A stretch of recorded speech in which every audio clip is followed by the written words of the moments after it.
Are you working? What kind of work do you do? This is the Punt and Pass Podcast. Touchdown! Welcome to the Punt and Pass Podcast. I'm your host, Drew Butler, joined alongside my co-host, Jake from.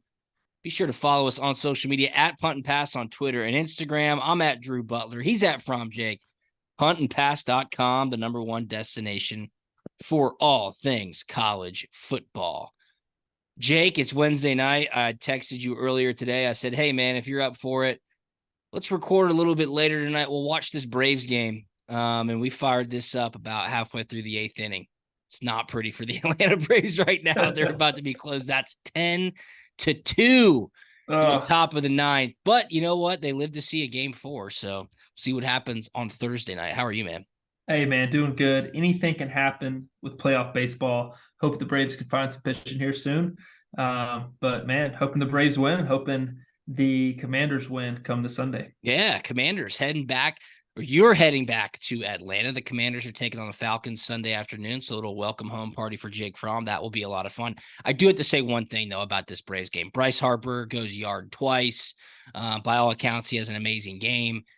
If you watched game 2 of this series, which everybody did, the amazing play by Michael Harris, they turned 2, the first time ever on that combination in MLB postseason history, which is insane. One of the greatest postseason plays in Major League Baseball history. Seriously, that's Braves bias aside. Bryce Harper was getting crushed in the Philadelphia media scene for rounding second, bad base running. You know, he could have stayed on first. They would have had a chance to win the game. That is how you respond to people talking about poor performance. I mean, the dude goes yard twice, takes over the baseball game. He is like an assassin, especially to the Atlanta Braves specifically, even going back to his Washington National days. That dude is a baller, and he's been like that since day one. No, man, great player. Just unbelievable power that he has hitting a baseball. Had to switch positions, from the outfield to first base with the arm injury and everything.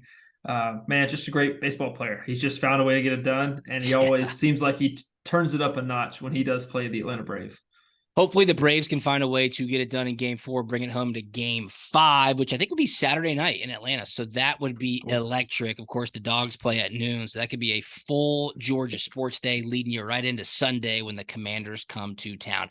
And if they do make it to game 5 or even for game 4, fire up your Prize Picks app and make it a profitable viewing experience. Download the Prize Picks app, go to prizepicks.com. If you use the promo code PUNT, you get a 100% deposit match up to your first $100. You know it by now. Prize Picks is the best daily fantasy game on the market. All you have to do is pick 2 to 6 players. If they're going to go more or less in their Prize Picks projection, and you can win up to 25x your money. There is no place better, and they have cross-sport entries. There'll be some Thursday night football on tomorrow, so you can throw some Braves players, some Phillies players, some football players. NHL is back.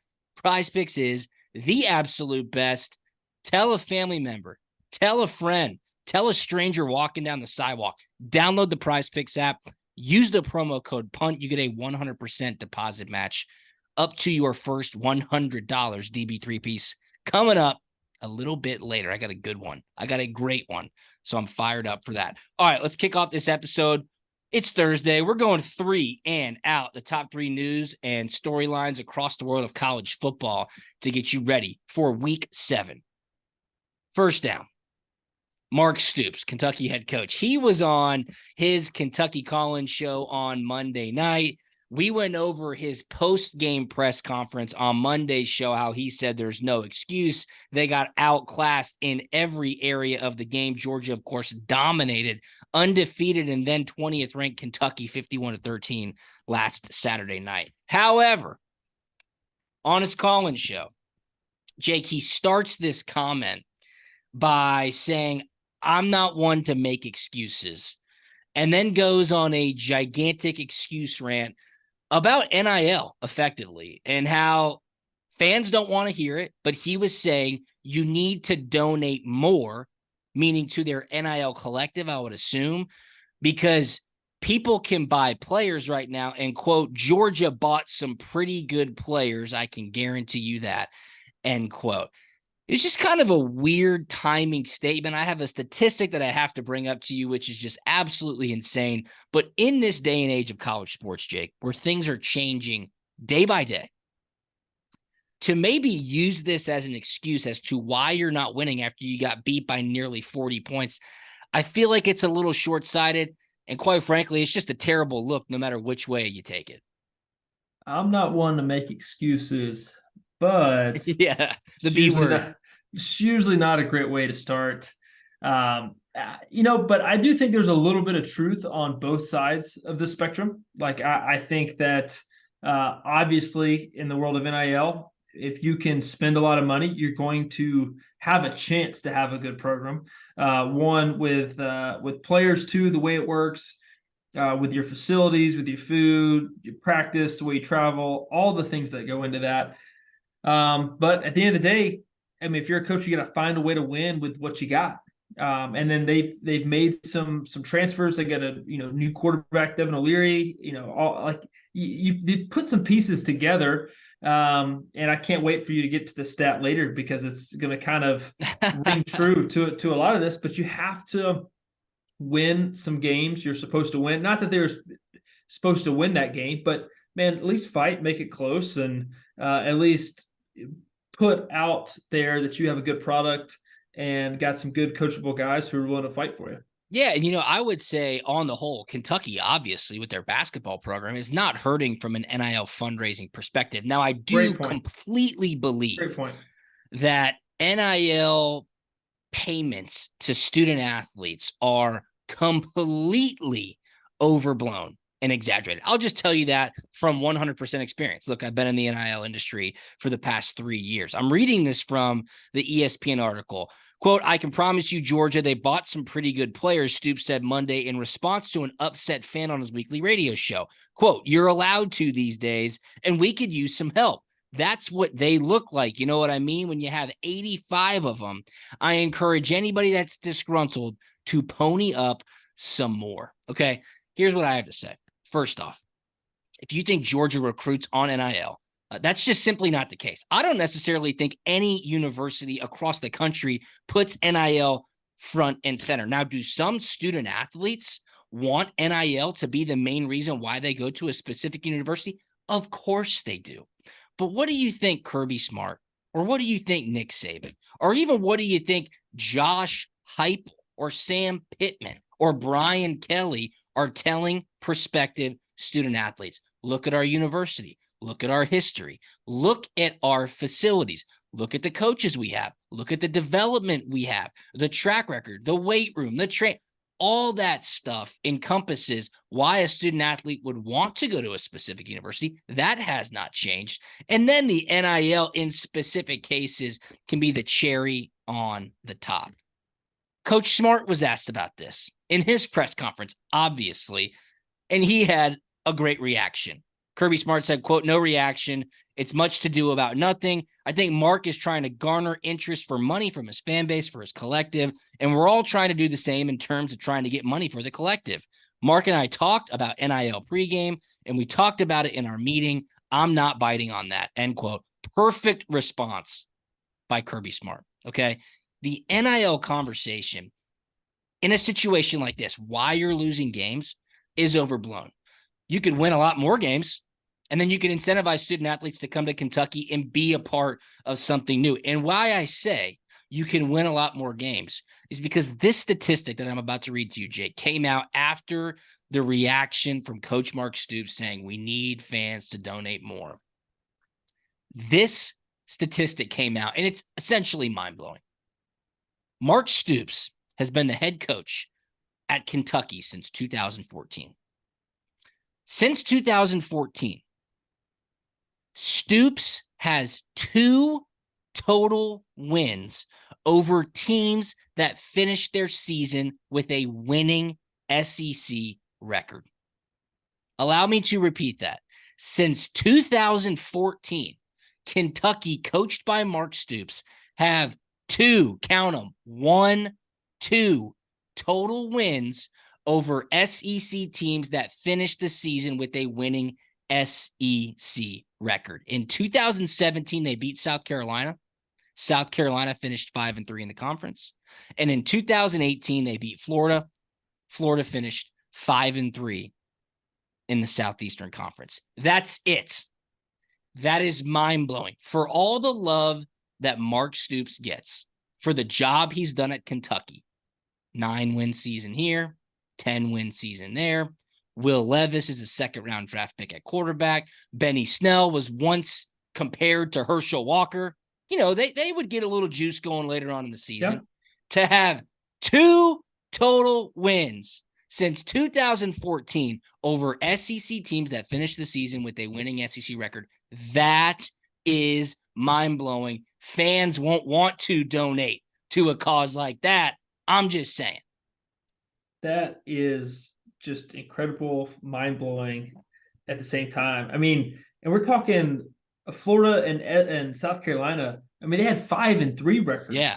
Like not you know, every now and then you slip up and you beat somebody you're not supposed to. I mean, arguably, like, those were even games, like 50-50 games that could have gone either way. So, man, that is like, does it matter? I don't know, but I think it's go ahead. I think it's fascinating, the correlation between the sustained success that Mark Stoops has been awarded with the perception from the public with, right? Like, oh yeah, he's built a consistent program. I think it's amazing that something like that has gone under the radar. For example, 2021, Kentucky finished 5-3 in the SEC. Pretty good, right? Who'd they beat? Missouri 3-5, South Carolina 3-5, Florida 2-6, LSU 3-5, Vanderbilt 0-8. Now, you can't control who else you play. Yeah. But what it's saying is you gotta beat a good team every once in a while. Yeah. 2 total wins against SEC teams with a winning SEC record since 2014. Jake, you sneezed and did that in your freshman year at Georgia. I mean, this is crazy. I think a statistic like that gets exacerbated after Mark Stoops says a comment like he said. And unfortunately, you know, you got to pay the piper at some point. Yeah. Look, I agree. I mean, I think I go back to 2018 when they were a good team. I believe they only had 1 loss at the time when we played them kind of late in the year, maybe week 7, 8, or 9. And that was supposed to be a really big football game. 2018, you said? Yeah, 2018. Yeah, that's right. I remember that. That was supposed to be a big game, and we went up there and took care of business. I think it was like 30-something to 13. Yeah. You gotta, not that they're going to beat us, but you got to find a way to beat a good team. So it's that's all I got to say about that. Stoops attempted to clarify his comments Wednesday, saying he loves Kentucky fans and, quote, "My comment was taken completely out of context." That's what I tell my wife very often when she gets mad at me about things that I know I said I shouldn't have said. So there you go, Coach Stoops. You know what?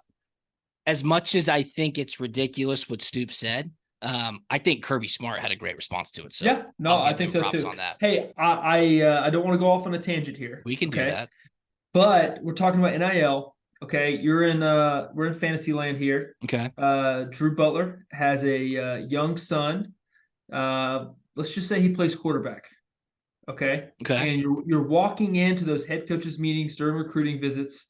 What are the 3 things that DB wants to hear from the head coach about why your son, your fantasy son, should go to that program? You know, my first thing would be this is a great question. That's obviously hypothetical. If my son's a 5-star, right? Yep. If everything's looking great, I think first and foremost, it would be program to personnel fit. Like that would be my first thing. Hey, are you going to fit in this offense? Do you jive well with the coaches? Do you like him? Have you guys built a great relationship? That would be first and foremost for me. This is a great question because I have 3 daughters. Second would be development. I want to see a track record of development. Have you been putting guys into the NFL? Have those guys stuck around in the NFL?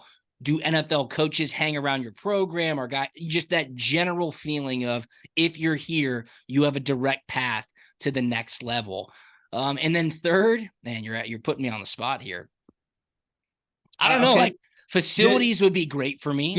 Like game day atmosphere, the whole college vibe. Like as a former student athlete, like looking back, I say this often, if I'm ever on a panel or if I talk to a parent or if I'm talking to a high schooler, I always tell them, the day you leave college, you will start missing it. And now I'm 34 with 3 kids, washed up in every which way possible. And I just sit down sometimes, or even if I go back to Georgia and I get to hang around Buttsmere or go to practice or walk through the facility and see what they have now, I'm like, damn, I miss this so much. So I would just say the total encapsulation of the university from an academic standpoint, the facilities, what's the training table like? What's the weight room like? Is the strength coach cool? Like all of that, the academic staff, which is so important, that whole support staff, like that whole encapsulation would be my third piece. You know, the NIL stuff, like I'm a firm believer, and I think this comes from having played, Jake, and you know it better than anybody. If you perform, that will take care of itself. It's just as simple as that. If you perform, if you're a good person, those things will take care of itself. So first for me would be personnel program fit. Second, development and track record. And third, just the encapsulation of the university as a whole. Yeah, I think that's some good stuff. I like what you meant. I like what you said about kind of like the whole overall fit. Because in a weird way, like we get raised by those people. 100%. Like it's a learning experience for everybody. You know, who the nutritionist is, who the training room staff are, your coaches, obviously, who your teammates are. Like, dude, those gonna be your best friends for life. And you know, you just grow a lot during those years. And to me, I think that is a big time thing that should go into that kind of decision. I know, like me and you both know what it used to be when you go in that room. It used to be, hey, you can get a good degree here. It's going to mean a lot. Our atmosphere here, everybody loves the university. And then two, we put guys into the NFL. That's what it used to be. And then now some of the stories I'm hearing about like what those conversations are is, I know, dude. It's playing time. It's how much you got for me? How much money you got for me? And then basically everything after that is, I mean, I don't know, because like those two things just encompass a lot of that meeting time. And that's what recruits and families, parents of recruits, like they want to hear. You know, like Coach Saban came out the other week and said he's been hearing about, or somebody said they've been hearing about recruits demanding money to go on visits. Like that is insane. Wow. And then some people were like, well, that's always been happening. I never heard of it. I never saw literal payments just to come on a visit. I mean, if I was a coach and I heard that, I'd be like, dude, you're out of your damn mind. No, clearly your motives are wrong if that's the situation that you're taking. And to your point, Jake, like while you're in it, right? Like as you're on the tail end of your career, you start to understand what it means to be at that specific university. You're going to meet some really influential business people who love their university and want to hang out around the football team. You're going to be able to understand the business corporation ties that your university has and where former football players or golfers are working, and just that whole kind of, you know, it's like the Linden Tree. It's just that underneath network of roots that a specific university can provide to a student athlete. And that's what's really important as you start to grow up. Yeah, I agree totally, especially being on the recent outside events, you know, looking back, like, man, I'm thankful for the relationships that I made. They allow me to go back, train, hang out, and still get to see people. My fingerprint still works sometimes at the building, so that's always nice, you know. Yeah, but absolutely. I think the relationships go a long way. And I think that word we're searching for, culture, is part of it. But I don't know, just thought it was a good topic of conversation while we were on that. Sorry to get on that tangent. No, that's great. Appreciate you put me on the spot there. It's awesome. But I like to keep you on your toes every once in a while. Hey, you did that perfectly. Good stuff. That might have been our best first down of this season of Punt and Pass. So I appreciate that. All right, let's go to second down. This one can be quick. It's being reported that Travis Hunter might be back on Friday night for Colorado. They take on Stanford. So, you know, I'll be locked into that game Friday night. How much a difference do you think he'll make? I mean, obviously Colorado kind of went through the meat grinder of their schedule. Stanford's not good at all. Colorado beat Arizona State last week to get back in the win column. Is a guy like that somebody who just brings that level of juice to the team where everybody can elevate their playing ability. Obviously, he's coming back from a pretty serious injury, but you would have to think that Shador is going to be targeting him, and it takes some pressure off the other wide receivers on that offense. I'll just be interested to see, like, is this dude the game changer that he seemed to be through the first couple of weeks of the season? But I do want to give him some grace coming back from an injury. I would say everything that I've seen up until this point says that, yes, this guy is that kind of guy. This guy is for real. I mean, even Dion says it all the time that this guy is a incredible generational talent kind of player. So even if he's not making the same caliber of plays in his first game back, still beat up a little bit, I think just his presence in the locker room, out on the field, the other guys, he'll be able to influence those guys in a very positive way, and a little bit more belief on that sideline, I think. And then if he does turn around and make a play, man, everybody's going to get hyped. Everybody's going to feed off that energy, and they'll be ready to go. Yeah, I love this storyline because everybody was talking about Colorado for great reason early on in the season, and it was much to do with Travis Hunter not coming off the field. Oh. Playing both ways. Former 5-star, went to Jackson State, followed Dion to Colorado, and he was off to the races. You know, he is one of the most well-known players in the country. I would think I'd put him in the top 10 for sure. So to see him come back would be simply awesome. Keep in mind, Colorado 4-2 through 6 games. Their season win total was 3.5. I'll continue to say it. Unbelievable job by Dion. I expect them to get another dub this weekend, hosting Stanford 10 p.m. on Friday night. Heading to third down. This one made me double take, and I sent you the link. Baylor's athletic director, okay, Baylor, their athletic director, quote, expects changes. Our offense has to fit our personnel better. I've just never seen an athletic director come out and talk about personnel, talk about coaching, talk about scheme out loud during the middle of a season. This is what athletic director Mac Rhodes said, quote, I can assure you that Coach Aranda and I have spent several conversations, minutes, hours, talking about how our offense and talking about how it needs to change, how it needs to be tweaked. This is the athletic director speaking publicly about how he's meeting with his head coach and how their offense needs to be tweaked to match up with their personnel. To me, I think that is a terrible overreach on behalf of the athletic director. I've never heard of this before. I wish I had a prop with me. I'd be waving a red flag. Oh my God. The screen. Not a huge fan of this. Especially from the coach's perspective, obviously. Like, you don't want someone like everybody is already doing it. Everybody's got a magnifying glass over your program, what's going on. The media has their 2 cents. Fans have their 2 cents. I mean, sometimes your players mess up and say their 2 cents when they're not supposed to. Everybody's got 2 cents. I think the last person who needs to throw his 2 cents in would be the athletic director, who ultimately holds their jobs in the palm of his hand. So I'm not a huge fan of this. Let what will be. I mean, if you're having closed door conversations with the head coach, sure, that's one thing for sure. Not, what you guys talk about. That's y'all talk about whatever. Yeah, whatever. You guys do that behind closed doors. Yeah, absolutely. But I think to come out publicly like this is it's a bad move, in my honest opinion. Well, it gets better, because here's another one of his quotes. Quote, probably where our personnel is right now, it needs to fit our personnel better. We've had those very honest and direct and candid conversations, end quote.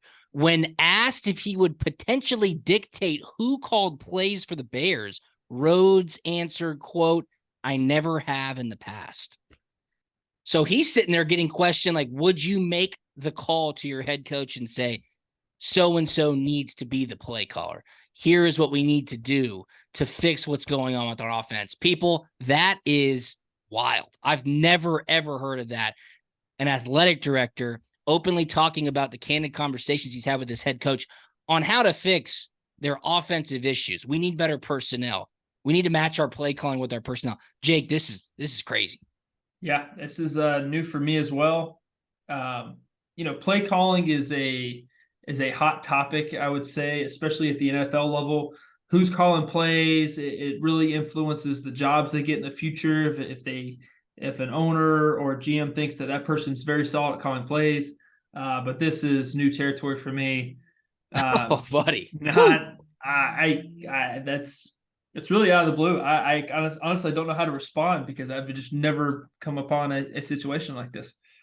Yeah, that is an interesting situation for sure. If I was Dave Aranda, head coach at Baylor, and reading that article, I'd be like, I'm not sure if I like our dirty laundry being aired out for all the public to read. Maybe hold a few more words back that next conversation you have behind closed doors with your athletic director. Especially for the players to sit there and read that too. Absolutely. Because now they're going in the meetings. Hey, what the heck is going on? Like the season's already not going the way they want it to go. And then you add this into it.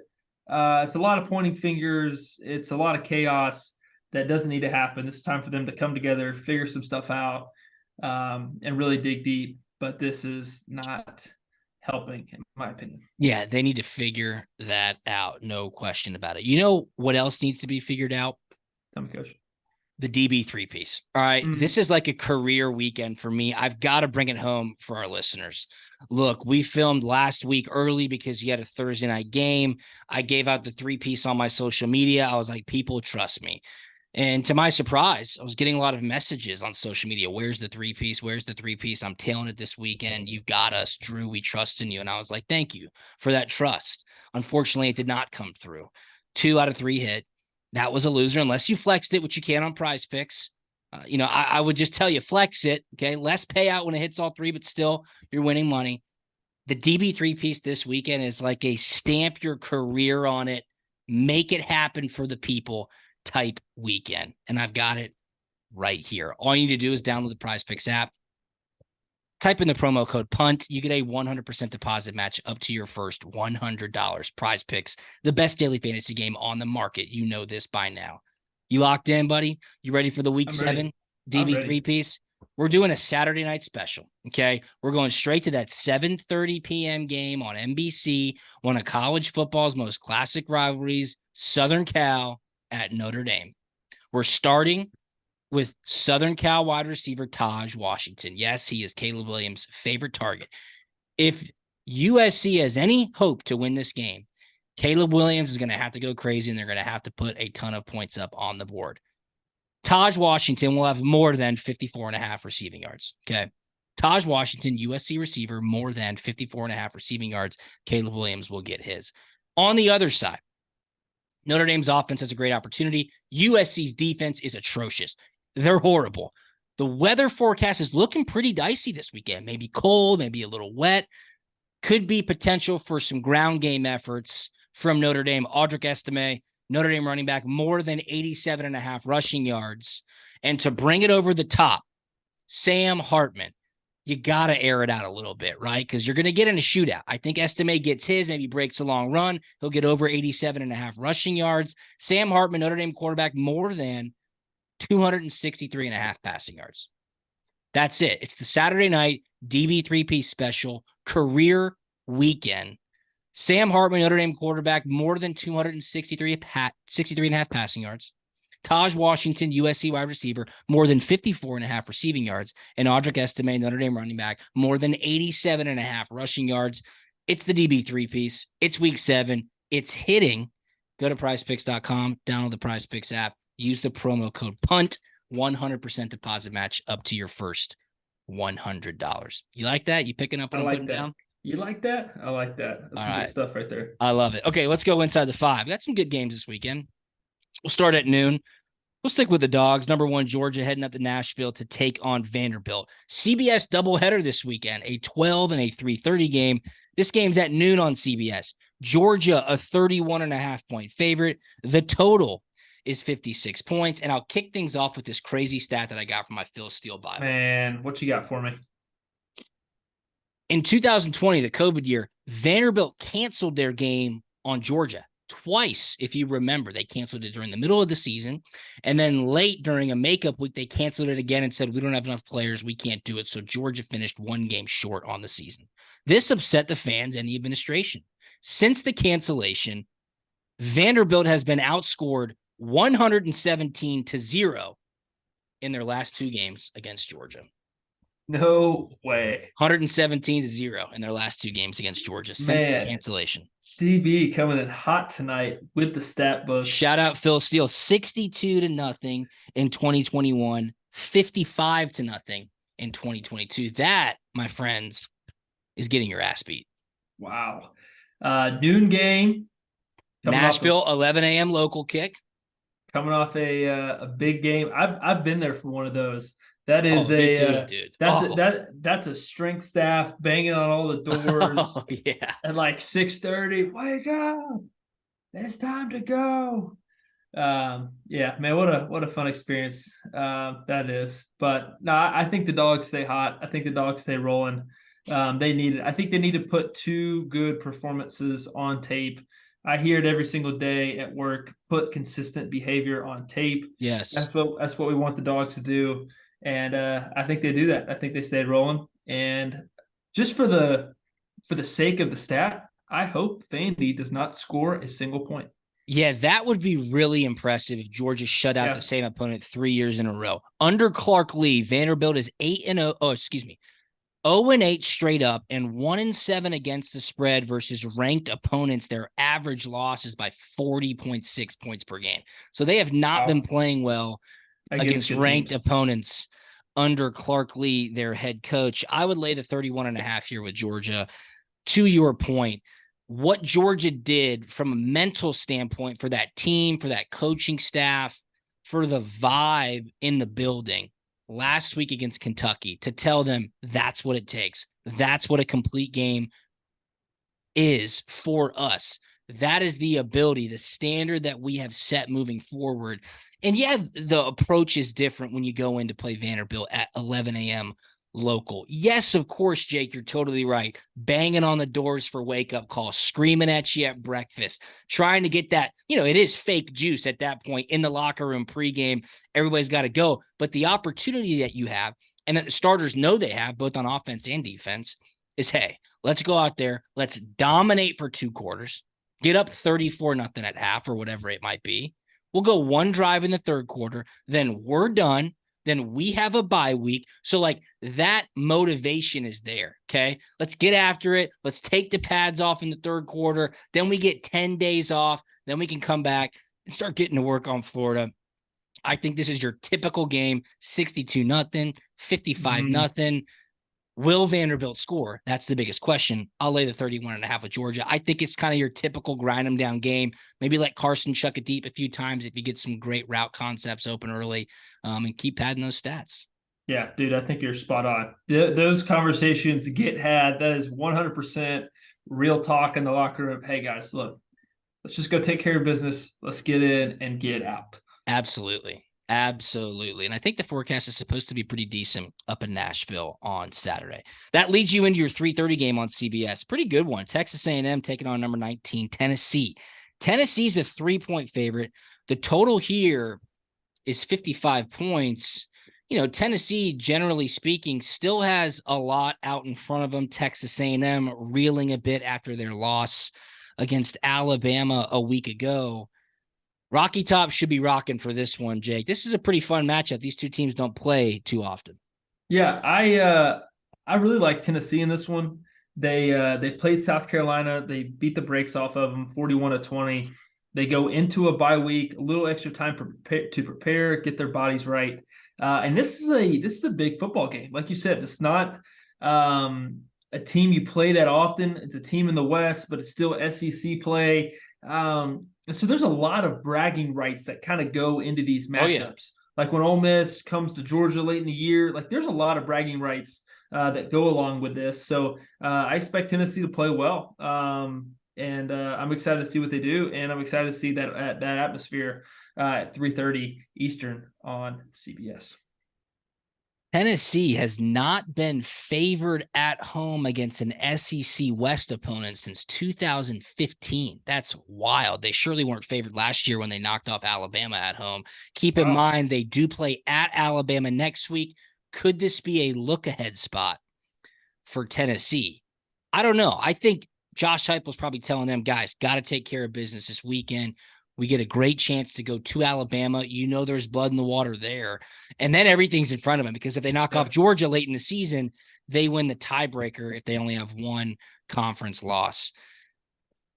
I think Tennessee wins this game. I think the home field advantage is good. Their defense has been pretty good of late. I mean, they held South Carolina and Spencer Rattler to 20 points coming off that bye week, like you said. They should be super focused. So I will take Tennessee at home here as a short favorite as well. The other game you should be tuned into at 3:30 p.m. on Saturday is the game of the weekend. It's number 8 Oregon taking on number 7 Washington. This one's on ABC. Washington is a 3-point favorite. The total is 67 points. 2 Heisman contenders at quarterback, Bo Nix for Oregon, Michael Penix Jr. for Washington. This should be a doozy. I'm fired up for this game. Dude, this is a big time football game, especially for the Pac-12.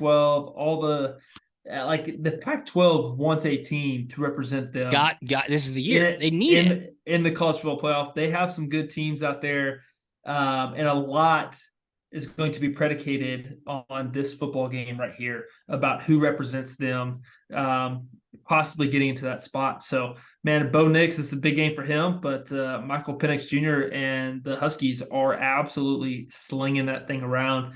I think it's going to be a really good football game.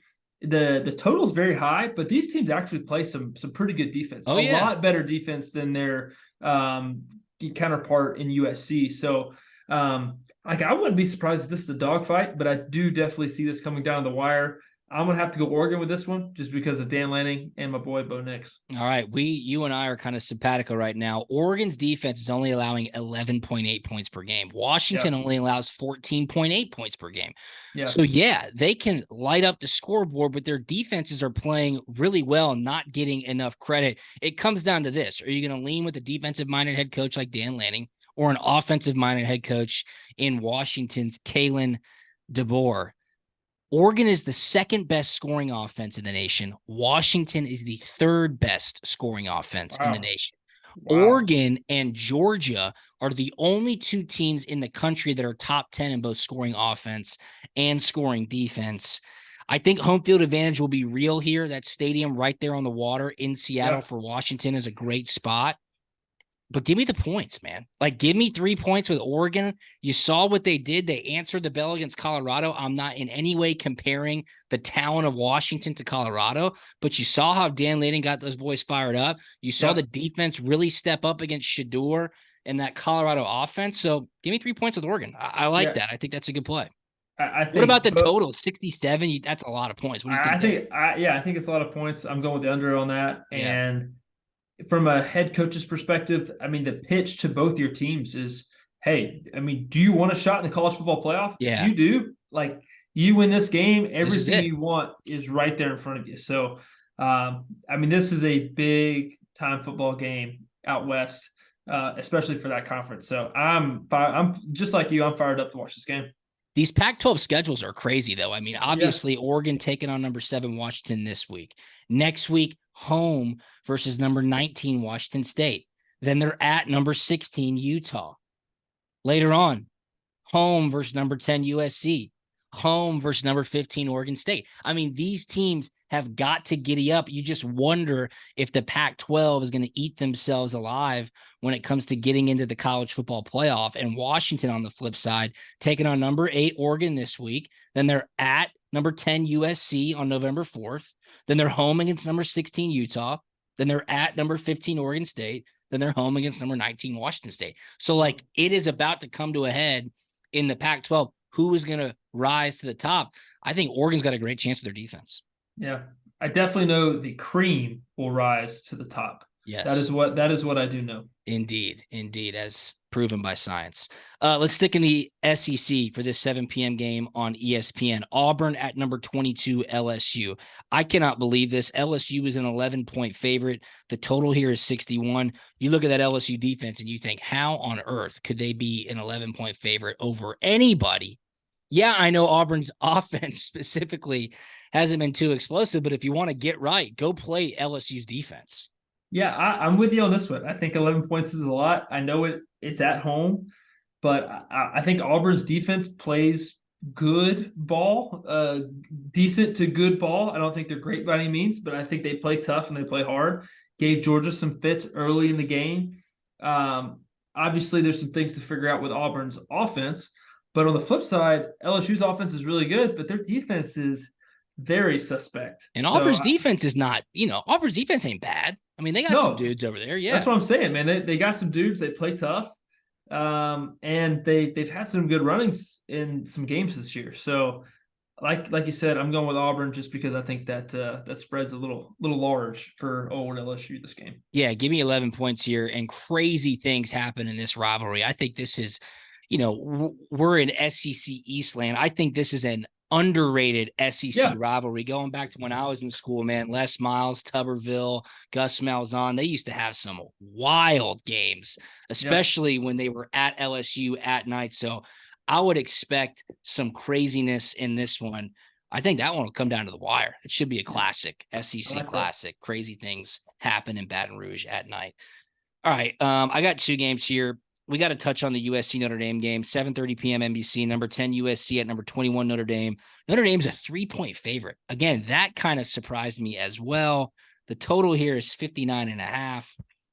Notre Dame, I mean, talk about a gauntlet of a schedule. This is their fourth straight primetime game. They've dropped two of them, that wild ending against Ohio State, the kind of blunder against Duke in the fourth quarter where they dropped that one. They lost last week. Sorry, they beat Duke. They lost last week to Louisville in a primetime game. I believe this is their 8th week of playing in a row because they played week 0 in Ireland. I'm just afraid they might run out of gas, Jake. What do you think? I hope not for the sake of this game, because I think this is another really good game, especially after the Oregon and Washington game. But, what are the odds they lose 2 big-time games at home in the same season? So that's something else to kind of go into the mix, on the odds and all that good stuff. But I love this matchup. I think Notre Dame plays some gritty football. USC is going to spread it around, throw it, and be pretty flashy on offense. But I think Notre Dame's going to have to score some points. I think this game's going to be it's going to be completely different than the Notre Dame Ohio State game that we watched. Like, that was an old school football game. It's gritty, it's physical. It was an NFL game where it comes down to the wire. It's tight, it's close, a one possession game. I mean, I think this one's going to be close and come down to, but I think there's going to be a lot more points scored and mistakes made because that ball's going to be moving around a good bit in the air. USC's averaging 51.8 points per game. That's good for number 1 in the nation. I don't see how USC's defense can stop anybody. I mean, Arizona had a backup quarterback in last week, and they took them to triple overtime, 43-41. Again, what can a coaching staff do, speaking about Notre Dame, to kind of get the legs back underneath the guys? 4 straight primetime games, 8th straight week playing in a row. You better be able to play fast against USC, because the only hope they have is if Caleb Williams outscores Notre Dame. Like, that's simply it. That's why I went with the Saturday night special on my DB3 piece. But to see Notre Dame as a 3-point favorite, to me, that says this. The public is going to rush to USC. They're going to say, give me Caleb Williams with 3 points. How on earth could you make Caleb Williams the best player in college football, arguably the best player in college football as a quarterback? How are you going to give that guy 3 points? Yeah, of course. Give me that. So for that, I think Notre Dame, give me 3. I'll lay 3 with Notre Dame. That's what I think. I love on the opposite side. I love the backwards logic. I think I'm with you on that. But I don't know. But do I see Notre Dame losing 2 in a row? Do I see Notre Dame losing 2 big-time games at home? I don't. So I'm going to go with Notre Dame on this one. All right, man. You and I, we are just on the same telepathic wavelengths right now. I'm going to wrap things up, but I got to give a shout out to your boy, Sam Pittman. I hope he can put a good performance together this weekend, going to number 11 Alabama. That game's at noon at ESPN. Bama's a 20-point favorite. You know, Arkansas always starts fast, but they run through the meat of their schedule like right around this time, and they start stacking up these losses. And, dude, it's hard to kick that negative momentum. I hope Arkansas can take Bama down to the wire. They've done it before. I've got faith in them. It's the SEC West, the SEC in general. It's the gauntlet. You got to make it through back to where the cream rise to the top, and you just got to find a way to make it, especially this late in the year. Hadn't had a bye yet. It's going to be tough. I do think it's a lot of points. I still think there's a lot of answers to be solved, or a lot of problems to be solved, on the Alabama side of the ball. So I like Arkansas with the points here. There you go. I would have to side with you on that. Arkansas has always played Alabama well in years past, and KJ Jefferson, can't sleep on him at all. All right, well, it's going to be a great week 7 of college football. It'll be a great week 6 in the NFL as well. Washington Commanders heading down to Atlanta to take on the Falcons. So Jake Fromm will be back in the great state of Georgia.